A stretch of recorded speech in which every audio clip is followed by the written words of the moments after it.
Hello, welcome to your platform, Talk to My Teen, the channel that comes with one mission to empower parents in dealing with their teenagers, with their children. To all my mom, my dads, my grandparents, my youth leaders, anyone who's concerned, interested in a young child, this is for you. The title of today's video is, what are the best approaches to my teenagers' ears, their ears? What are the best approaches? How do I reach them? Have you ever noticed that when you talk to your children, it feels as if you were talking to a brick wall? It's either only you doing the talking, or when they finally respond, the response is totally disconnected to what you are trying to address. Well, you are not alone in this room. It is a very common behavior. Believe it or not, most of the time, most teenagers do want to talk to their parents. They want to hear from you. However, they want to hear from us in their own language, in their own term. If we could only translate our conversation in their mental state of conversation, we would have a great dialogue. In our previous video, we have introduced the unexpected changes in our teenagers' behavior.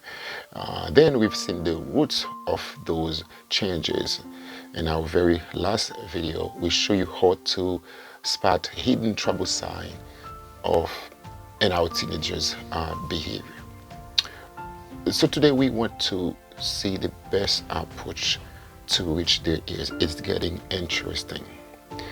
I encourage you to check out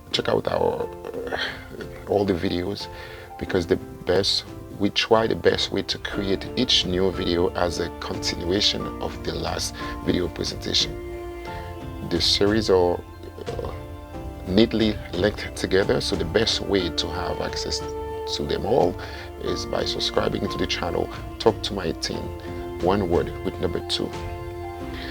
What are the best approaches to my teenagers' ears? You've heard me right, to my teenagers' ears.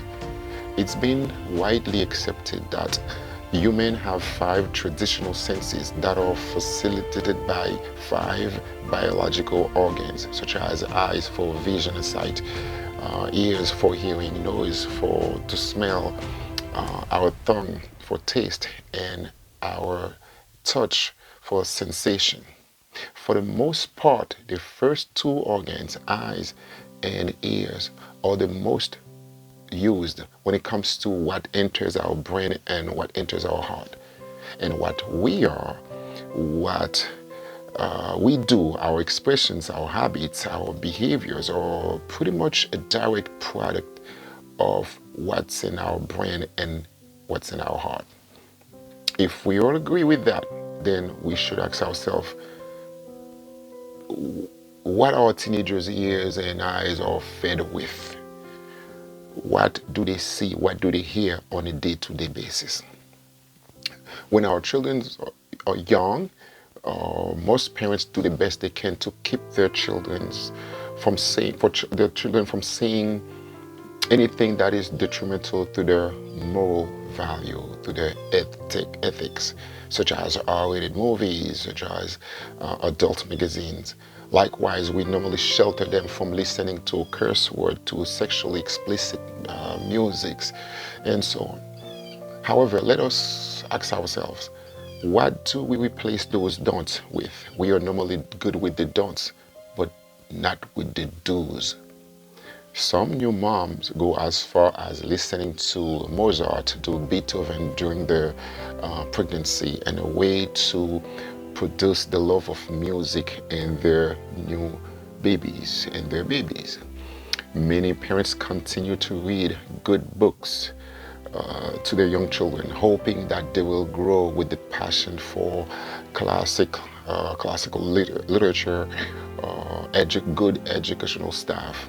But somehow along the way, starting around 9, 10 and up, most parents become preoccupied sometimes with the younger babies. Sometimes we just start having this impression that our children's physical development or their physical development is proportional to their mental and emotional development. That's our impression. We look how fast they grow and we think that their brain is developing the same way. Not at all. Parents start the children at that point start spending more times with their friends and other forms of entertainment. And we too just gradually stop talking to them. We stop talking to our teenagers. When we discover hidden trouble signs in their behavior, we decide it's time to talk. But somehow they are no longer receptive to their parents. Is there hope? Yes, there is. I believe that with the proper approach, parents' words can still reach their teenagers' ears and brains through their ears. So you ask me, what are the best approaches? I combine three uh, fundamental approaches that I think are very effective, that I think are essential to communicate with our children. Number one, talk in their language. By that, I do not mean a foreign language being translated here. No. When parents say no, somehow teenagers hear not today. They hear maybe not them particularly. When parents get back from work and they find a mess in their living room, they call little Johnny. They say, hey, come clean this mess here. But little Johnny and his receptor, he registered come clean his own mess. So he came in, he picked up his sneakers, he picked up his empty bag of chips, and he left the rest of the mess on the floor because he didn't register that the whole mess. He sees his mess. That's what he registered. What can we do as parents? We must remember that teenagers' brain does not function the same way as ours. Parents filter out everything that are not relevant to focus on one or two things at a time. Whereas teenagers, they see the whole universe spinning in front of them. They feel like they are in control of everything until proven to be different. So we must do our best to enter their world in order to effectively communicate with them. Number two, talk when teenagers are receptive. Timing.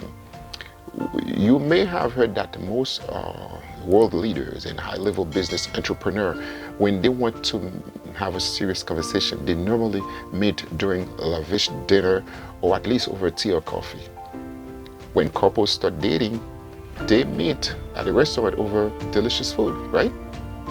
In the same manner, likewise, I believe that there is appropriate occasion to talk to our teens, to talk to our children. You will not be effective if you try to have a serious conversation in the middle of a shooting match with your kids. Number three, talk in a therapeutic and assertive way. Talk in a therapeutic and an assertive tone.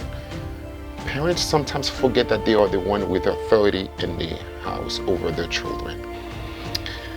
Your children know that. They know you are in charge.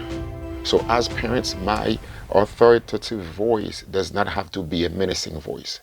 I have witnessed parents engage in a shooting match with their children, calling them names, cursing at them, while they at the same time trying to convey a message to the same child.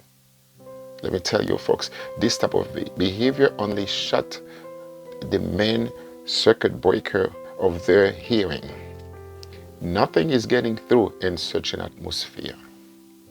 So, to my dear parents, you do not need to keep reminding your children that you are the boss in the house. You need to assert your authority by the way you conduct yourself in the house, not by constantly reminding them. A few examples, avoid scolding them in public. It causes more harm than success. Avoid criticizing them. Avoid words like, you'll never be amount to nothing, you'll never be anything serious, you are a total embarrassment. Avoid those. Avoid comparing them to their smarter siblings. I remember once being called upon a young girl in school with a suicidal ideation. Our interviews revealed that that teenager was being told constantly by her parents to be like her older sibling, who happened to be a straight A student. That day, after receiving a test score of less than 90, that little girl, she knew what was waiting for her at home, so she tried to hurt herself. In short, communication between parents and teenagers are very vital, very crucial. Whether you feel like you've been shut out of your teenager's line of communication, whether you guys are still talking but you feel like your words are not as effective as they should be, uh, I encourage you to take a step back, reassess, and try the three-pronged strategies that I just mentioned above. Number one, talk in their language. Number two, talk when teenagers are receptive, timing, right? Number three, talk in a therapeutic and assertive tone.